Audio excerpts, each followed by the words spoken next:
Bom, gente, que bom tê-los aqui. Então, nós vamos começar a já aquecer aqui com algumas perguntas que já vieram previamente, né? Elaine, o que fazer em tempos de crise e quais as medidas você orienta a pessoa a tomar? Eu vou voltar um pouquinho antes da crise, né? Tá. Em dezembro, dia 3 exatamente, dia 3 de dezembro, eu fiz uma apresentação no BNI, aqui no grupo do Invictus, que eu disse dei a seguinte informação: mais do que o petróleo, que iria valer é a informação, né? Então, no período de crise, você ter as informações do seu cliente, em que mercado você está inserido, você entender, aprender a olhar para fora da caixinha e olhar a sua caixinha é o mais importante, porque você já fica preparado para qualquer tipo de situação. Claro que a situação do coronavírus não era uma situação prevista nem para o grande empresário, nem para o pequeno, né? Para o microempreendedor. Era uma situação jamais pensada, vamos dizer assim, ao mundo, né? A gente já passou por crises que novos negócios, alguns negócios sumiram e novos negócios apareceram, né? Por que teve a questão do Uber? Estava numa crise, né? E aí se viu uma nova forma, essas casas de bolos que a gente vê, o pessoal vendendo brigadeiro gourmet na calçada, ali na Vila Olímpia, em Grandes Centros, na Paulista, enfim, tudo isso são negócios que vão surgindo, que vão mudando o perfil conforme o que está acontecendo na economia, o que está acontecendo naquela localidade. E o que aconteceu é que o coronavírus trouxe um choque, mudança rápida. Antes do coronavírus, Sidney, tinham pesquisas dizendo assim, olha, as pessoas ficam só no celular, estão em ambiente... Então veja como mudou. Hoje todo mundo tem que estar ligado na tecnologia e está sentindo o quê? A falta do contato físico, né? Então as coisas vão... antes nós tínhamos uma mudança que ela dava o tempo da gente respirar, sentir, introduzindo novos negócios. Com o coronavírus, não. Isso vem através de um choque, né? Então essa pergunta que diz o que fazer em tempo de crise. Em tempo de crise, o que é mais importante é você aprender a olhar, parar, respirar e olhar o cenário no qual você está. O que acontece? As grandes empresas, elas têm um banco de dados que elas falam, vou trabalhar um Big Data, vou mapear o perfil do meu cliente, como eu vou atender e como eu não vou. O microempreendedor não tem isso. Mas ele tem uma coisa que sai em vantagem ao grande, a aproximação. Que tem algumas situações que tem me decepcionado, porque a gente não tem aproveitado isso do microempreendedor. Então, por exemplo, a escolinha do meu filho mandou um e-mail dizendo assim, olha, eu vou fazer uma redução do valor da mensalidade. O quanto, na verdade, o que ela teria que ter feito antes de mandar este e-mail? Ela teria que ter feito um questionário assim, olha, como está sendo a questão do seu afastamento social? Você tem uma pessoa de risco na sua casa? Né? Você está afastado do seu trabalho? Qual que é? Para que ele pudesse mapear e dizer assim, 30% realmente vai manter um caixa para mim, porque eu digo assim, todo mundo quer falar, Elaine, fala sobre caixa, Não adianta eu falar sobre caixa se o caixa é uma consequência do cenário que eu monto, dos meus clientes, e só vou ter a estrutura que eu preciso quando eu enxergar quem vai ser os meus novos clientes. Elaine, e dentro disso a gente até produziu um conteúdo aqui falando, você que tem receitas recorrentes, como você lidar com o seu cliente, né? Porque existem clientes que não estão precisando de desconto, que o negócio dele não foi afetado. Então, para ele não vai fazer diferença nenhuma. Então, se você já manda ofertando desconto, não tem muito sentido. Imagina no meu negócio, 70% dos negócios da contabilidade, o custo é ligado à mão de obra, né? Se eu começo a dar desconto, eu vou ter que demitir. Então, mas tem pessoas que quando eu falo isso, ele fala, não, Sidney, imagina, meu negócio não foi afetado, vamos deixar como está, vamos ver 2, 3 meses para frente, para a gente poder equalizar. Então, nesse caso, até aproveitando o gancho, cada caso tem que ser avaliado individualmente, não faz isso porque pode não é ser analisado, né? Porque o que acontece? Se você está num segmento onde você... Porque Nós temos dois caminhos, essa é a grande verdade. Ou a gente vai chegar numa vacina para o corona e ela vai ser efetiva, né? Que eu até estava lendo uma reportagem científica que tem um laboratório que já vai começar a fazer testes em humano. Ou ela vai ser uma espécie de rotavírus, né? Que é o que a gente tem para o resfriado. Ou seja, isso vai se perpetuar. Então, assim, eu vou tomar uma vacina, eu vou diminuir o risco, mas não quer dizer que eu possa pegar. Então, por conta disso, alguns segmentos que eles só fazem sentido com massa, eles vão ter que ser totalmente revistos. Então, por isso que, eu vou pegar uma linha de empréstimo. Você vai pegar uma linha de empréstimo para quê? Para pagar uma estrutura que você não vai utilizar mais?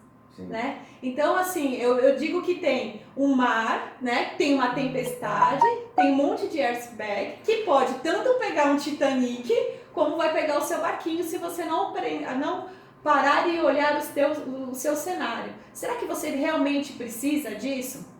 E se você estiver envolvido numa cadeia de serviço onde a maioria dos seus clientes vão se tornar pessoas desempregadas? Sim. Né? Você em vez de estar em casa olhando aquele monte de reportagem, não vai pegar, vai morrer. Você parou para olhar como é que está se movimentando? Você está trocando informação com a sua cadeia de clientes para saber o que eles estão, como é que está a outra ponta, para que você possa estruturar e entregar o melhor serviço? Porque se você não fizer isso, não adianta você olhar o fluxo de caixa, não adianta você olhar a estrutura, porque então, você não vai ter o fato gerador da receita. Eu vou para a gente fazer um resumão do que ele está falando, tá? A Elaine falou o seguinte: que medidas tomar? Primeira coisa que a gente ouviu aqui é escutar o nosso cliente. Exatamente. O que mais, Elaine? Você precisa escutar o seu cliente e entender qual é o reflexo na cadeia que ele está dentro do teu negócio. Escutar o seu cliente e entender o reflexo como ele está diante do seu negócio. E no caso dessa crise que nós estamos vivendo mundial, eu ainda acrescento mais um ponto, viu, Sidney? Eu preciso olhar os meus concorrentes. Por quê? Muita gente hoje que não é meu concorrente, por conta do índice de desemprego, vai fazer o quê? Vai abrir o seu próprio negócio. Entendeu? Então, o que aconteceu, que eu até citei no começo, entre o taxista e o Uber? Né? Então, tem gente que fala, vou abrir uma empresa agora de entregas, né? Tá. Dependendo da região que você tá, nem tem demanda para fazer entrega. Então, assim, tudo isso você precisa analisar. Quando o mercado voltar, o relaxamento, com algumas atividades começarem a voltar, o que você vai ter de concorrente? A gente já sabe que o pessoal do Rappi vai ter o que de concorrente? Tem o pessoal do Uber agora, que também são concorrentes, porque as locadoras estão operando uma taxa menor e liberaram para que eles fizessem entrega. Já viu a mudança? Sim. Ele era concorrente apenas do taxista e agora ele é concorrente do entregador. Então todo esse cenário precisa ser estudado na sua cadeia de... Eu observei, Elaine, que muitas coisas acabaram levando a surgir novas oportunidades, novos negócios. Quando eu digo que fiquei até um pouco decepcionado, o que eu gostaria é que muitas pessoas tivessem nesse seu raciocínio. Porque assim, a minha pergunta né? Nós compramos não sei quantas máscaras, tá vindo aí importada. Nós estamos com o nosso setor têxtil parado. Elas não poderiam produzir? Nós temos aqui no comércio local, eu tenho 4, 5, 6 salões de beleza que empregam em torno de 30 pessoas, que estão com renda zerada. Por que esse grupo não se juntou, procurou o Ministério, a Secretaria da Saúde do local e vamos criar um procedimento para que de cuidados, né? Olha, vai entrar 5 por vez, toda vez que sentar alguém na cadeira, igual as farmacêuticas têm. E a gente podia até utilizar, porque a nossa região está cheia de farmacêuticos que podiam nos ensinar procedimentos para que não haja contágio, né? A gente tem aí, eu vou falar da região ali do Taboão, tem a Biolab, que é fica ali bem perto da Regis ali, né? Tem a Libs. Se a gente procurasse essas farmacêuticas e dissesse assim, olha, vocês que têm padrão de higiene, padrão para não haver contaminação, dentro do meu segmento, você pode mandar um especialista para juntar? Ou seja, quando eu começar o relaxamento, eu começo a voltar às minhas atividades, porque tem atividades que talvez só voltem para setembro, outubro. A gente está falando de 20, 30 pessoas que vão ficar totalmente sem renda, com água para pagar, luz, aluguel, sem conseguir fazer um mercado. Elaine, isso é uma luta grande que nós temos aqui no CAI, porque nós entendemos que Porque no começo as pessoas polarizavam. Gente, parecia que eu estava falando grego. Falei, gente, é importante a saúde? Ninguém está dizendo que não é.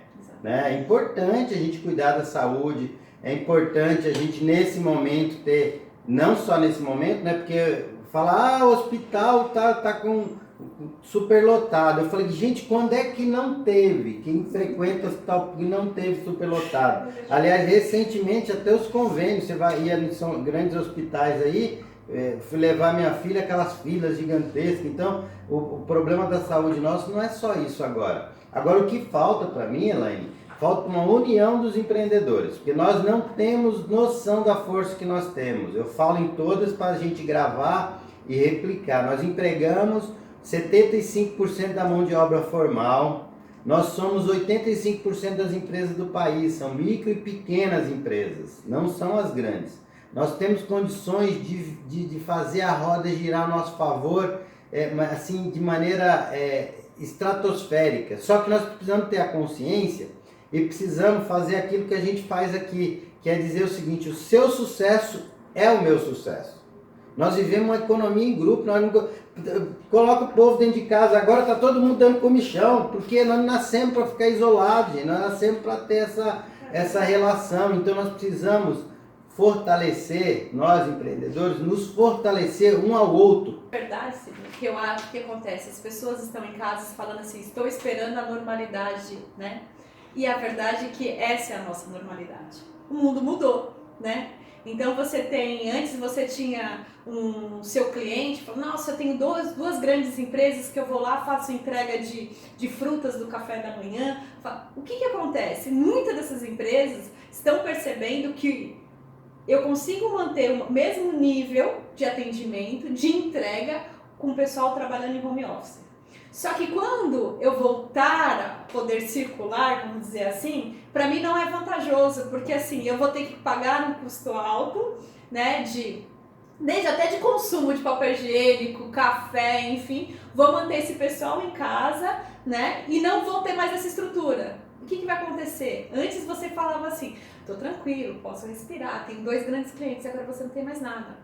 Por isso essa necessidade de você entender o seu cenário e dar essa comunicação com o seu cliente. O que vocês estão pensando em fazer? O que está te afetando? Né? Como que vai ficar? Porque você vai fazer o quê com essas informações? Você vai montar um banco de dados, até a gente estava tendo uma conversa aqui antes, eu acho que a gente consegue dar uma ajuda nisso, né? Se o Sidney aqui está abrindo uma porta da gente dar um suporte aí para vocês em fazer análise de banco de dados, montar dashboard para que possa dar algum direcionamento para vocês.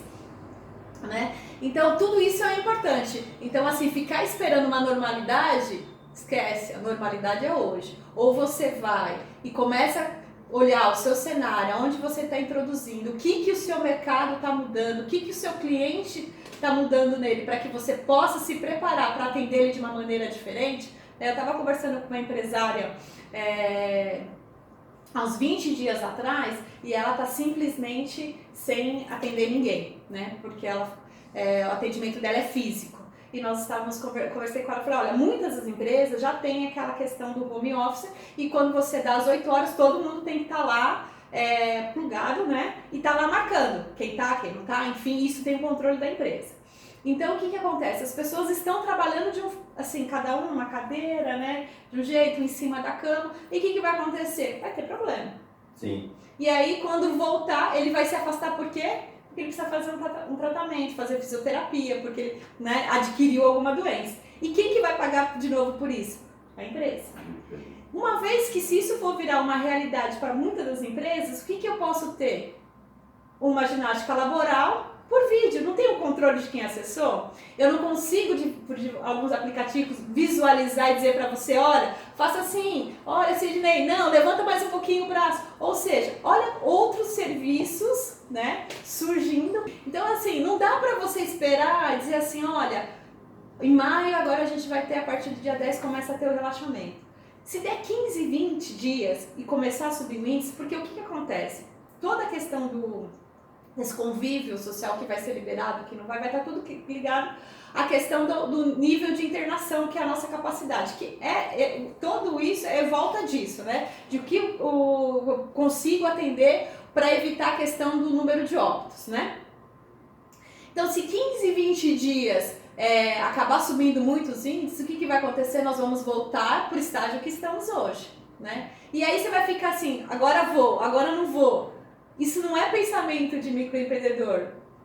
Tem que ser, eu vou fazer a coisa acontecer. Olha, hoje o dia está cinzento, eu vou fazer a coisa acontecer. Hoje tem o sol, eu vou fazer a coisa acontecer. Porque no independente do que como está lá fora, você precisa fazer algo. Ou então você vai estar sentenciado aí à morte, infelizmente. O que eu posso fazer para organizar as finanças da minha empresa? Qual a sugestão, qual o insight, qual a dica? Então a gente pega essa primeira parte que a gente falou de cenário para entender qual é o tipo, como é que vai se manter a sua receita, como é que vai ficar o perfil do seu cliente, né? E qual é essa estrutura? Porque o que acontece? Eu tenho conversado também com alguns empresários que têm dito assim, olha, já estou tentando uma linha de crédito, o banco vai liberar lá, né? E eu vou pagar folha de 2, 3 meses. Aí eu perguntei, ótimo, e essa folha que você, desse empréstimo que você está tomando para pagar pagar a folha 2, 3 meses, é justamente a folha que você precisa manter? Não sei. Então, primeiro você precisa fazer essa avaliação. O que de fato eu preciso para atender esse meu novo cliente, esse novo perfil de cliente que está se formando, para que eu possa entregar o meu serviço com qualidade? Porque tem alguns casos que você vai diminuir a mão de obra, mas você vai gastar mais com questão de álcool em gel, máscara, procedimento, né? Então, assim, como é que você está se estruturando? Então, você falar assim, eu vou pegar um empréstimo, eu estou tranquilo, é a mesma coisa do imposto. Você tem que pagar, você não está recebendo a isenção. Você vai ter que pagar. E aí eu pergunto, a receita que você vai gerar lá no futuro, depois que você avaliou todo esse cenário, vai ter condições de pagar a sua estrutura e o empréstimo que você tomou? E detalhe, o parcelamento das rescisões que você vai ter que fazer. É muita conta. É muita conta. Então, assim, por isso que eu falei no começo, né? A gente tem desde Titanic a barquinhos, né? No mar, que tem um monte de iceberg. Então, assim, você bateu, ou seja, você pegou um empréstimo que você não deveria pegar para pagar uma estrutura que você não vai utilizar, a única coisa que você fez foi afogar totalmente o seu caixa. Outra pergunta. Tenho dinheiro guardado, você que tem dinheiro guardado. Isso é... É seguro eu fazer algum investimento agora? E qual tipo de investimento me traria retorno rápido?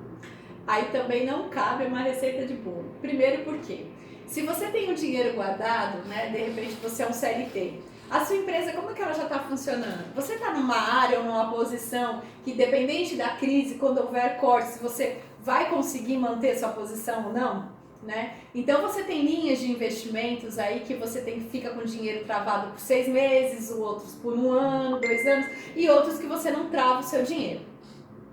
Mas assim, você não consegue dizer exatamente como vai ser o dia de amanhã, porque o que acontece? As empresas, as grandes empresas, por exemplo, elas não estão com as suas estratégias abertas para o mercado, até mesmo porque isso não é nada comum, nem diante de uma crise. Então, assim, há uma certa instabilidade. Então, se você não está utilizando neste momento as suas reservas, deixe ela de forma disponível, porque se você dizer assim, olha, ou faça 50%, né, vou pegar minha reserva, vou aplicar 50% e o outro 50% eu vou deixar aqui de caixa, porque amanhã, ou eu posso ser chamado na empresa, né, ontem na live da Patrícia, a gente teve um caso de uma pessoa de 17 anos que foi demitida.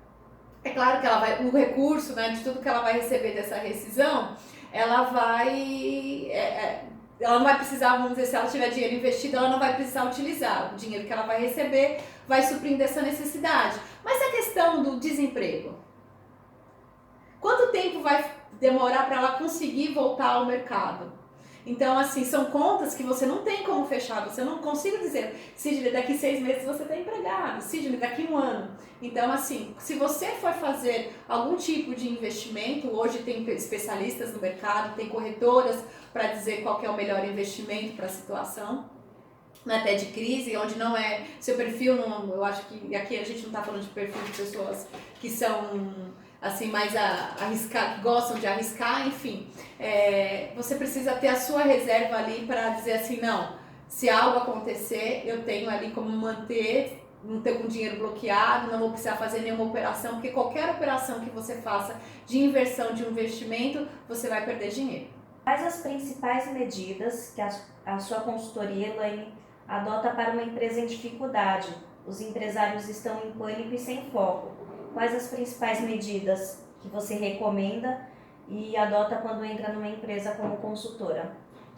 Antes de fechar qualquer projeto, o que nós fazemos? Nós fazemos um diagnóstico. Para que serve esse diagnóstico? Eu falo que na verdade é uma ressonância.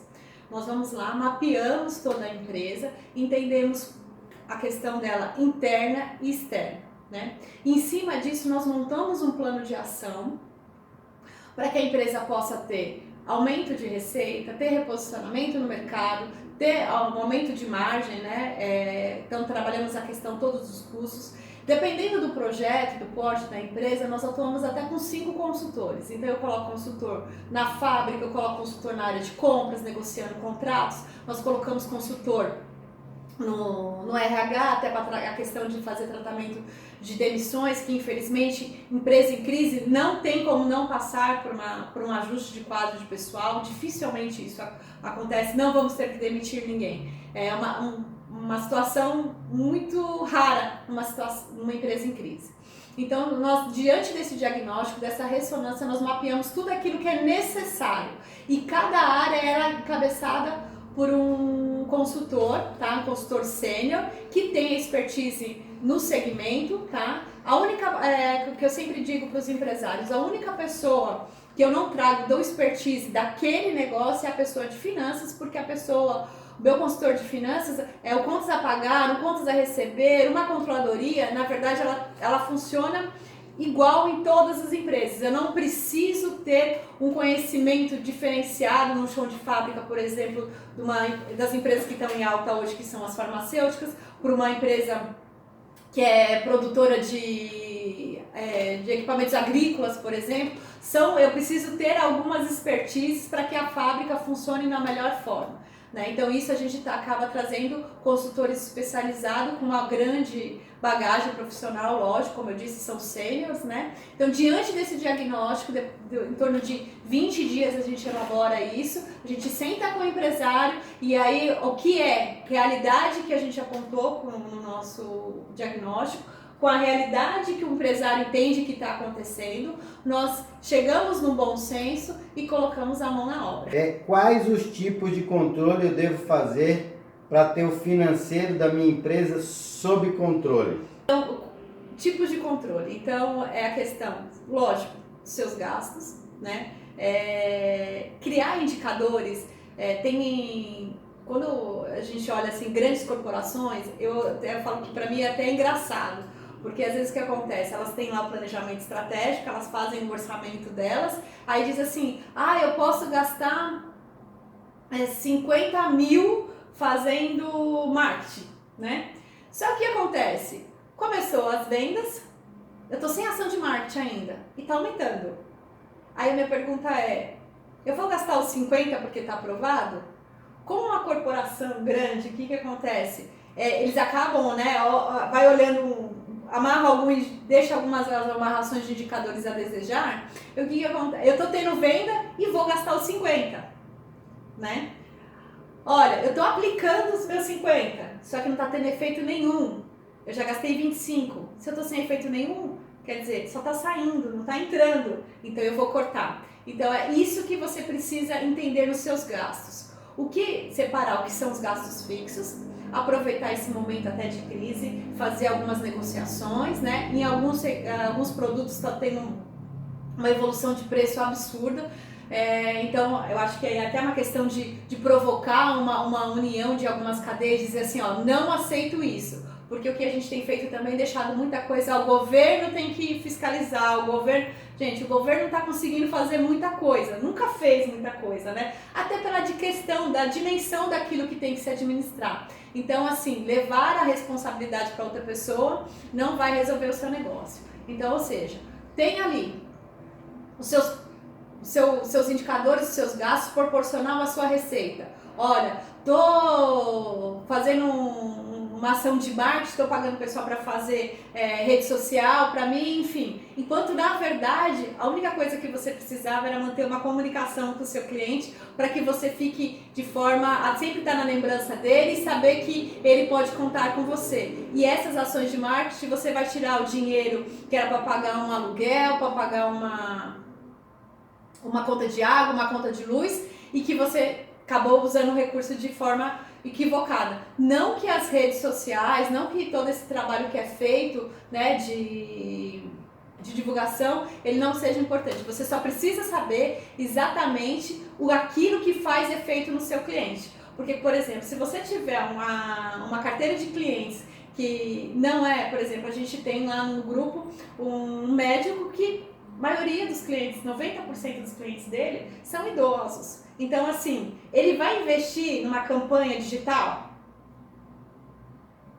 A maioria dos clientes dele não pega o celular, é o neto, entendeu? É o filho que olha assim, e assinou olhar a mensagem. Mãe, você está bem? E ela responde. Depende, viu, Elaine? Tem uns velhinhos aí que estão... Não, mas maioria, né? Agora eu acho que com esse corona aqui, o que acontece? Eles estão sendo mais treinados, né? Estão ensinando mais, né? Estão com mais disponibilidade para fazer isso. Mas assim, criar uma campanha, né? Então ele vai gastar, vamos supor, 4 ou 5 mil fazendo uma campanha. Será que é isso que vai trazer mais cliente para ele? Se o perfil que ele atende é de idosos? É tudo teste, Né? Então, assim, é teste, mas é aquela coisa de o que é mais efetivo. Ah, sim. Porque se eu estou falando do controle do meu caixa e eu não tenho reservas, então eu tenho que ser naquilo que é mais efetivo. Sim. Não dá para eu falar assim, eu fiz, não deu certo. Você não tem mais aquele dinheiro. Tem que dar um tiro meio certeiro, né? Então assim, tome cuidado com essas ações, você tem que tomar cuidado. Porque assim, os seus custos fixos, eles estão lá.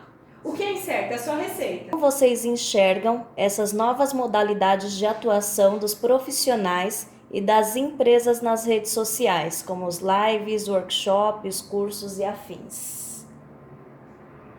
Bom, eu enxergo como uma ótima iniciativa, né? Eu tenho acompanhado, tem muitos profissionais no mercado dando curso, desde Excel, tem cursos até de oratória, né? Enfim, eu acho muito importante porque a reciclagem, o profissional que não se adequar a essa nova realidade, né? Esse momento que agora virou realidade para nós, ele vai estar perdido.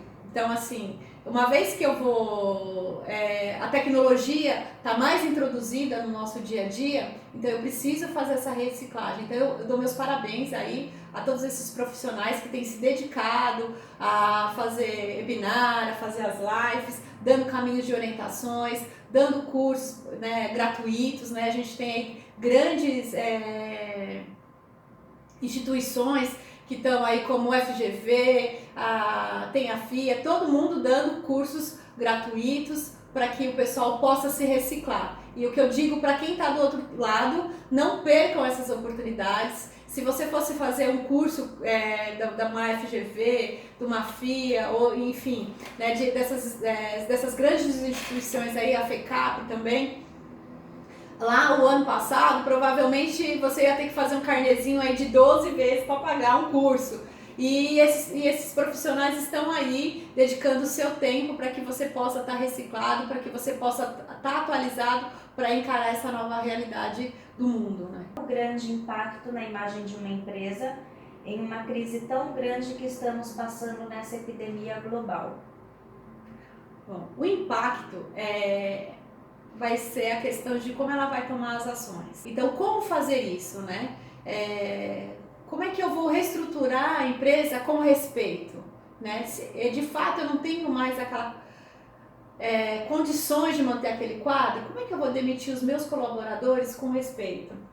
Bom, enfim, eu vou trabalhar a questão de redução de custo. Eu entregava o meu produto com uma qualidade A e agora eu vou começar a entregar com uma qualidade C porque eu estou começando a trabalhar e vou... Não, isso daí suja sim a imagem da empresa. Então eu diria que para todas as ações da empresa, se ela for agir com respeito, ela vai manter uma imagem de que, olha, tá ruim para todo mundo, mas essa é uma empresa que eu confio, eles mantêm os padrões. Eu soube que teve desligamento, foi super respeitoso. Dentro das limitações do que eles podiam fazer, conseguiram fazer uma extensão de plano de saúde para quem está sendo demitido, ou dando uma cesta básica, que é uma coisa que a Patrícia citou ontem também, e deve citar hoje aqui na live. Então, tem ações que você vai dizer assim, é o que eu digo, um ex-colaborador, ele também faz marketing, Sim. positivo ou negativo. O seu cliente, ele também faz seu marketing, positivo ou negativo. Quem vai dizer que forma ele vai fazer é você quando você tratar com ele. Sim. É isso?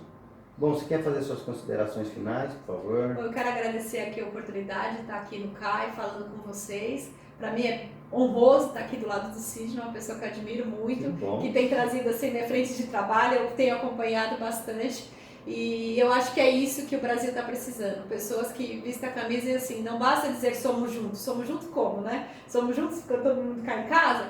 Não, somos juntos um ajudando o outro. Olha, eu tive um insight aqui. Então, o que dá para fazer? Vou ligar para um, vou ligar para... Não importa que você é meu concorrente, mas peraí, isso é uma forma de eu conseguir construir um meu novo agora, né? Isso eu acho que é o mais importante. E, nesse sentido, estamos juntos. É isso aí. Obrigado, viu, Elaine? Deus abençoe aí seu tempo, a sua disposição.